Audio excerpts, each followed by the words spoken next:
नमस्कार, मेरा नाम है हिरण्नंद तिवारी और मैं हूँ दक्षिण कोरिया का निवासी। हमारे चैनल कोरिया का लाला में आपका स्वागत है। मेरे हिरन के क्रांतिकारियों जैसे मेरे पिछले पोस्ट और वीडियो के माध्यम से आप लोगों को ये बात तो पता चली होगी कि उज्बेकिस्तान से मैंने अपना वर्ल्ड टूर स्टार्ट किया है। और अभी फिलहाल मैं जिस टाइम मैं ये वीडियो रिकॉर्ड कर रहा हूँ, यूरोप के चेक रिपब्लिक की राजधानी प्राग में हूँ। यहाँ से ऑस्ट्रिया और फिर उसके नीचे जो कि दूसरे देश हैं, वहाँ जाने का मेरा प्लान है। ये मैंने गिना तो नहीं, लेकिन इस साल मेरा 5वें विदेश ट्रिप है। तो बहुत सारे लोग कमेंट में पूछते हैं कि आखिरकार मैं क्या करता हूँ काम के लिए, मेरा मतलब ट्रैवल के लिए क्या काम करता हूँ, और साथ साथ मैं इतना ट्रैवल क्यों करता हूँ, मुझे ट्रैवल करने की प्रेरणा कहाँ से मिली। ये सारी कहानी आज के इस वीडियो में ईमानदारी से बताने वाला हूँ। तो आओ यार शुरू करते हैं बिना किसी ब्लैक बक के। देखो, सबसे पहले इंस्पिरेशन ऑफ ट्रैवल की बात करते हैं।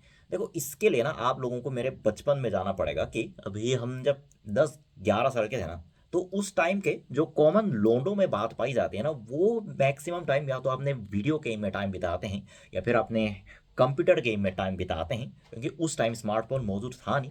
लेकिन उसी टाइम पे ना मेरे मैं दुनिया भर की कहानियां पढ़ना बहुत पसंद करता था। और उसको देखकर मुझे ऐसा लगता था कि दुनिया के दूसरे देश में लोग किस कल्चर में किस भाषा बोलते हुए रहते होंगे। लेकिन दुख की बात यह है कि हम ऐसे परिवार से बिलोंग करते हैं जिनके मम्मी पापा को ट्रैवल तो छोड़ो, अपने ज़िले के बाहर जाना भी पसंद नहीं है। लेकिन होता क्या है ना कि एक फिल्मी डायलॉग है जिसको हमारे शाहरुख सर ने बोला है कि अगर आप किसी चीज़ को पूरे दिल से चाहो तो पूरी कायनात की मदद से आपको वो चीज़ मिल जाती है। हाँ, वो मूवी मैंने लगभग अपने 15 साल की उम्र में देखी थी। पहले तो मुझे लगा कि ये तो कोई फिल्मी डायलॉग है जिसका कोई मतलब नहीं होता। लेकिन जैसे जैसे मैं अपनी लाइफ में बड़ा होता गया, और वैसे शक्ल से बहुत बूढ़ा लगता हूँ लेकिन इतना भी बूढ़ा नहीं हूँ, लेकिन जैसे जैसे मैं बड़ा होता गया, वैसे वैसे मुझे पता चलने लगा कि अगर आप सही में किसी चीज़ को पूरे दिल से, सिद्धांत से और गंभीरता से चाहते हो ना, तो उसका 100% नहीं सही लेकिन 50 से 70% मिल ही जाता है। हाँ, 100% भी मिल सकता है। लेकिन बहुत सारे लोग ये गलती करते हैं कि बीच में वो लोग चाहना छोड़ देते हैं कि नहीं यार मेरे बस की बात नहीं है, नहीं यार मेरे वो हालत सपोर्ट नहीं करती, मतलब वगैरह वगैरह। मैंने भी ऐसा ही सोचा था, क्योंकि उसी टाइम कोरिया में तो इंग्लिश एजुकेशन का हाल तो आप लोगों को पता ही कि मेरे को इंग्लिश भी नहीं आती थी। और हमारे परिवार में, और तब मेरे पास इतने भी पैसे नहीं थे कि हम इंडिया, नेपाल और फिर चाइना के बाहर यूरोप जैसे एक्सपेंसिव देश में जाएं और फिर वहाँ पे हम वर्ल्ड टूर करें। ऐसा हमारा बस सपना था। लेकिन हम चाहते बहुत है कि हमें यूरोप जाना ही जाना है एक दिन, मतलब हमें वर्ल्ड टूर करना है। चाहे इंडिया हो, बांग्लादेश हो जहाँ का वीज़ा मिलना काफ़ी कठिन है, चाहे उज़्बेकिस्तान हो या फिर चाहे यूरोप। तो इसमें क्या होता है ना कि अगर आप किसी चीज़ को सही में सालों तक पूरे दिल से चाहते हो, तो होता क्या है ना कि आपके जो सोचने की शक्ति होती है और जो इंद्रियां होती हैं, जब 24 घंटे आप किसी एक चीज़ को लेकर सोचते हो, तो जाहिर सी बात है कि उसको पाने के लिए आप कहीं ना कहीं रिसर्च तो करोगे ही, और उसको पाने के लिए कहीं ना कहीं कुछ तो करोगे ही, कुछ तो। और उसके फल से आपको जो नतीजा मिलता है ना, कई बार ऐसा होता है कि एक दिन आपने आंखें उठा के देखा और फिर आपके दरवाजे के सामने वो चीज़ पड़ी हो, और फिर एक दिन हालत ऐसी बदल जाती है कि जिस चीज़ को आप सालों से चाह रहे हो वो बस 1 या 2 सेकंड में ही हो जाता है। हाँ, लेकिन बात वो नहीं है। बात यह है कि हमारा जो क्या होता था ना कि कई लोग बोलते हैं कि हमें अपनी उम्र में या तो काम करना चाहिए या वो करना चाहिए, वो करना चाहिए। मुझे ऐसा लगता है ना कि हमारे एशिया के देशों की सबसे बड़ी प्रॉब्लम यह है कि हमें कहीं ना कहीं हमारे इच्छा के अनुसार नहीं, हमारे परिवार के इच्छा अनुसार, हमारे समाज के इच्छा के अनुसार जीने के लिए कहीं ना कहीं हमें मजबूर किया जाता है। सहमत हो कि नहीं? ये बात हमारे देश कोरिया और जापान और इंडिया में तो कितना ज़्यादा है भाई, मुझे अलग से बताने की कोई ज़रूरत भी नहीं पड़ेगी।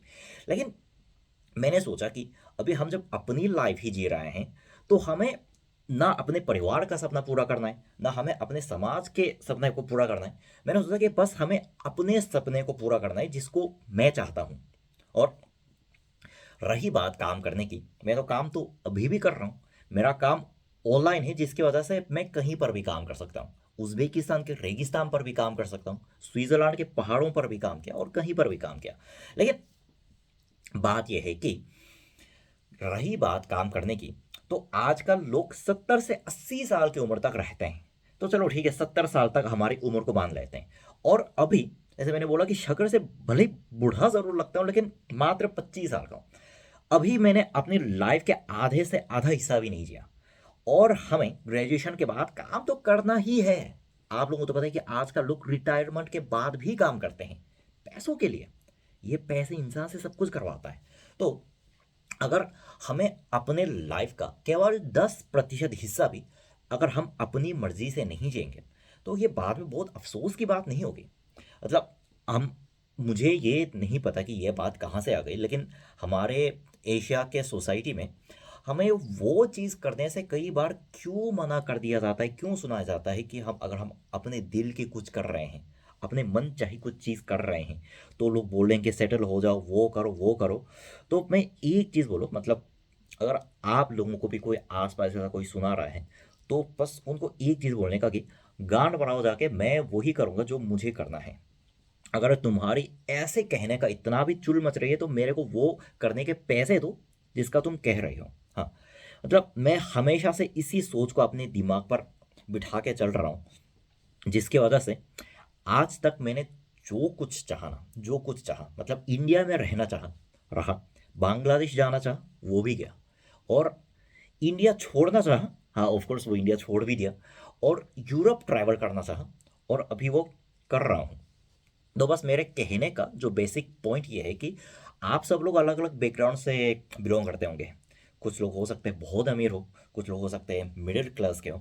मैं आपको एक बात बता दूं कि जब से मैं 21 साल का हो गया हूँ ना, मैंने अपने घर से कोई भी सपोर्ट नहीं लिया, कोई भी। 21 साल तक मेरे घर वालों ने मेरी मदद की, उसके बाद उन्होंने सपोर्ट करना छोड़ दिया। तो लोग बोलते हैं कि हमारे पिछले वीडियो पे कि मैं अकेले क्यों रहता हूँ, कुछ लोग बहुत भद्दे कमेंट करते हैं, बहुत मतलब जो बद दिमाग लोग होते हैं ना, बहुत भद्दे कमेंट करते हैं।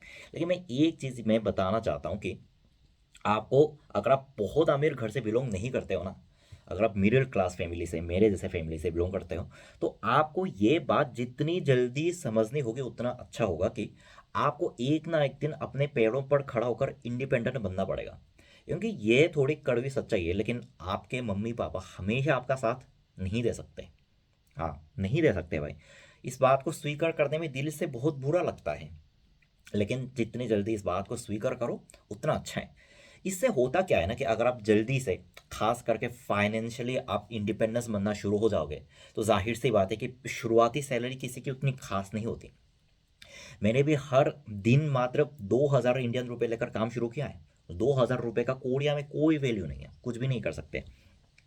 लेकिन ऐसे करके मैंने अनुभव कमाया, फील्ड में जाके कि लोगों से कैसे बात करते हैं, प्रोजेक्ट कैसे लेते हैं, और अगर काम आए तो उसको सही तरह से निपटाते कैसे हैं। इस तरह लगभग 3 से 4 साल तक मैंने अपने घिस घिस के काम किया।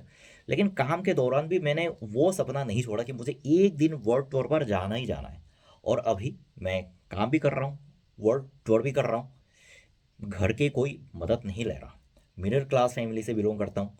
मेरे पापा कोई अमीर नहीं है, हो सकता है मेरे कुछ व्यूअर्स बहुत अमीर होंगे, इंडिया में एटलीस्ट लोगों के पास ज़मीन तो है, लेकिन मेरा वो भी नहीं है। तो बस यार, आज के वीडियो में इतना ही। उम्मीद करता हूँ कि बातें थोड़ी बहुत इधर उधर हो गई, लेकिन आप लोगों को इन इधर उधर की बातों में एक भी चीज़ नया सीखने को मिल गई हो ना, तो बस मेरे लिए काफ़ी है। मैं वापस आऊँगा और वीडियो के साथ, ट्रैवल वीडियो के साथ। तब तक क्या करने का, सावधान रहने का, सुरक्षित रहने का। सीख एक को, सबक सबको। जय भारत, जय साउथ कोरिया।